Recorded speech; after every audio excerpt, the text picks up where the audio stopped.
Wow. He just teleports in there. Somebody once told me.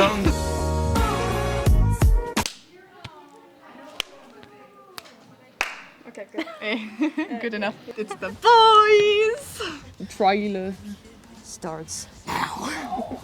Teenage Mutant Ninja Turtles. So it's a movie? Yes, it's Mutant Mayhem. It's a new iteration of the Teenage Mutant Ninja Turtles. We haven't seen this version before. Everybody's very excited. Wait, permanent teenager? A new generation of heroes. How many times have you seen this? A bunch. It looks super nice though. We'll rise. They did that on purpose. I know the song, I think. We'll rise, they did that on purpose. Look at them. They're such idiots. Oh, his braces on. I didn't realize it's so cute. The textures are so funky. Everyone uses those brush textures nowadays. Yeah. This is like a very grungy style. It's super like grungy. Very sketchy. Oh my gosh, they have stick lines around it too. Also, kudos to them for like being voiced by teenagers. Oh, really? Actually, yes. Oh, it's so cool. Oh my god, Ralph gives me the vibes of Buford from Looks cool. Splinter. Bonk. Little Shreks. Aww. It's super imperfect. It's crazy. Yeah. So nice though. It's rock steady and bebop. A lot of stuff is happening, but it looks very cool. That scream is so good. Ooh. Ow. That's a gumball scream. Did he have? I think he has a percentage on his bandana, like his mask. I feel like Mutant Mayhem is a good title. Also, like one hell of a cast. Ooh. Look at him. That's you. That's my baby, okay? That's so cute. Vocal stim. Yeah, wait. Oh, John Cena? John Cena! Look at Abby. If I got a nickel every time John Cena voiced a character in a Teenage Mutant Ninja Turtles sequence, I'd have 2 nickels. Which isn't a lot, but it's weird that it happened twice. Ah, super fun. This is a trailer of Teenage Mutant Ninja Turtles Mutant Mayhem, animated by Micros Animation and directed by Jeff Rowe. It will be in theaters on August 4th, 2023. Nice. Wow, that's like exactly a year after Rise. That's crazy. Yeah, well, they really went all out on the textures in this one, I feel like. Even if you just look at this, like the lights. Even the lights, sort of the glow Like is like everything is super sketchy. It's like this perfect amalgamation of sketchy drawings with CG. Are they moving on 2s? Kind of like a half, one and a half. Selectively on 2s. Yeah. It's on 2s. Because usually in 3D, the default is on 1s. It's not better, it's not worse, it's just the default. So whenever somebody strays from animating on 1s, it's like, oh wow, it's on 2s because it's a choice. Like in 2D, I feel like on 2s is like the standard, while on 1s it's more effort. While in 3D, like you won't let the computer interpolate the in-between frames, but you'll be like, okay, no, I will do this. And it's really cool because it gives that comic book feeling. It's really crazy because like the city, if you look at it, it's really sketchy. Everything is really imperfect. It's like they truly just kept it as a sketch. As if it's from a sketchbook, like the shadows are scribbled on, and that's so nice. And I see where the inspiration comes from, but at the same time, I also feel like they are trying new stuff too. Yeah, I mean, just because Spider-Verse has kind of the reputation of having broken the mold. Now, every time somebody does something new, people are like, oh yes, it's Spider-Verse all over again. But it's everybody's pushing the envelope. Everybody's trying to do something new. Experimenting is always very nice, and sometimes like the results can be unexpected, but if it works, it works. Yeah. They're like super sewagey, the colors. Like they're very muddy. Yeah, like the sky isn't blue, but it kind of fits because they're literally mutant turtles living in a sewer. Like all the black lines and the scribbliness and like the green, like purple lights everywhere. Ah, look at that. Just lines. And it's from this to that. Everything is just drawn. That's so good. Oh man, I love the spider webby smears. Because here the sword is deformed to show the movement, and then it's straight again, but you have these It's more lines. like as a sketch, it feels like. Here you have this very bright thing, so the camera has a much brighter light, and then as soon as it disappears, everything becomes also much darker. It's so nice. Gee, it's very squish. And then Squash and stretch, and it's one of the animation principles. To make something feel alive and more charming, you just stretch it out to its maximum to then squash it down. And it gives this like very bouncy feeling, and it's just very appealing to look at. His head is so wide. He's just so cute. He's such a dork. But I love like these lines here. They're so cute. It reminds me a little bit of, was it Fruit Ninja game? Dude, look at that blade. Nice. That's Look at the cool that you sword. can see the... It looks like blood, but it's lemon. Lemon. Lemon. Watermelon. But you can also see the seeds. And then you have the like chalk-like, almost like texture on top. But also I love how they were like, yeah, we just have this solid thing. Liquid simulation. We're just gonna do a little scribbly scrabble and that's your watermelon being sliced. Listen, these guys are everything to me. I love them so much, okay? I'm so excited. Everything is so lovely. Okay, one thing I cannot get over is their 3-finger. Or they make it work. Fruitiness of the lines on the glasses. And I love how much they squash and stretch. Like if you have the expression like they're smiling and then he goes and you can see how much he stretches from this. Just everything is drawn. Like even this is just like a brush with an overlay filter. And it kind of jitters too. There's like these tiny little lines.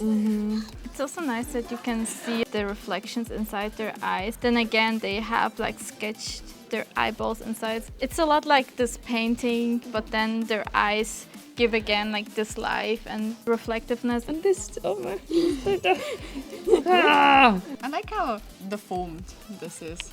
It just always gets me about 3D is how much Nice attention to details. detail goes into everything. Also like the lighting, like that there's a little bit of light on the fingernail so we can distinguish it better. Stuff like that is absolutely insane to me. It's like everything becomes like super drawn and speed liney, and I don't think they even like this is just clipping through the melon. Like the melon is probably fine and they just drew that instead, which is so cool to think about. So much bits. That is cool. But it looks like just scribbles, like 2D scribbles. I wonder if that's what they did, because that would be awesome. I think that's exactly what they did. I feel like the melon is still whole. This is literally just 2D that they scribbled on top of it. That's cool. Doing this in 3D is so much harder. With 2D, you can be very intuitive and it can be very fluid and stylized. While to make a simulation stylized, it's so much harder because simulations are like physics-based. And it's hard to get away from that. Yeah, to make it stylized. And also this, it's like scribble, scribble. I wonder how much of this really is manual work and how much of it is like some kind of a program or effect. I mean, this is probably drawn on top because it does not have the Yeah. same effect, but the background is comped. One thing that's super cool with the turtles is that despite the color coding, you always recognize very much who is who based on personality and this very slight differences in their faces. Character design is hard when you have 4 characters that are all turtles. In the original iteration, they didn't even have the different colored masks. Design-wise, it's not very good in the traditional sense because you can't really differentiate them. The question is always, how much do you stay true to the original and how much do you do something new with the risk of fans going, ooh, but that's different, we don't like that. And I think they found something really cool. The facial shapes and like the noses really remind of the older iteration while still giving them each like a different head shape so they're more easily distinguished and also giving them like special features that set them apart. He's a little rectangle. He's a bit more mushroom heady. He's a slightly more rounded too, and then he's grommet. I mean, yeah, they still have distinct shapes, or like their models are not like copy paste. And also this is really nice, like it's duplicates.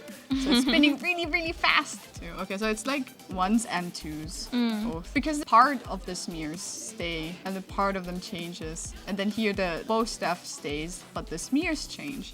That's really cool. This is super cool. Oh, they like duplicated it, but with kind of like a lowered opacity and just a shit ton of lines. And then you have like this focus on what's happening here. Oh, he has a sticker on his little nunchucks. Wow. He just teleports in there.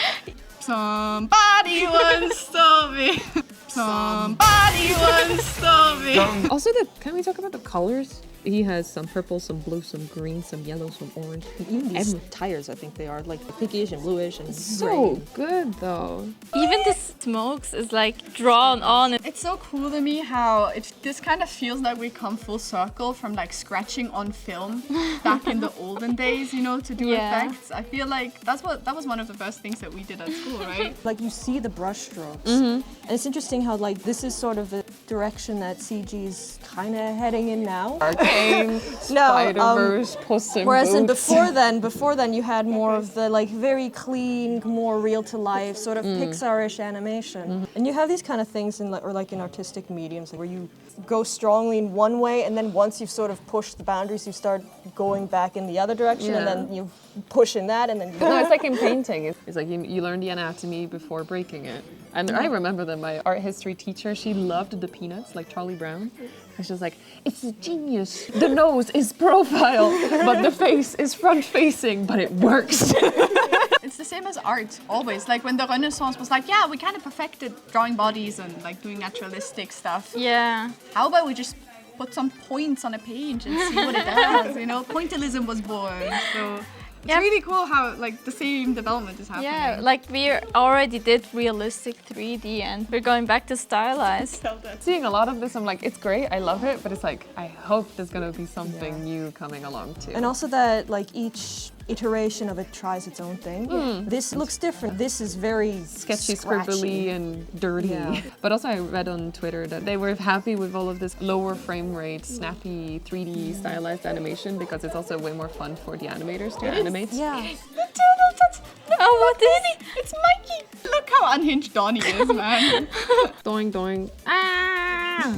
His scream here is so childlike, it's so great. Very cartoony. Yeah, also I love how he's emoting with his little mask strands that too. and the tongue. Oh. I love the delayed reaction, man. I also like how the eye twitched. Here you can hear him scream and the only thing you have is like these swiggly lines. Mutant Mayhem, indeed. Anyway, good job to everybody who worked on this movie. It's looking fantastic. Thank you for reacting. Yeah, thank you for having us.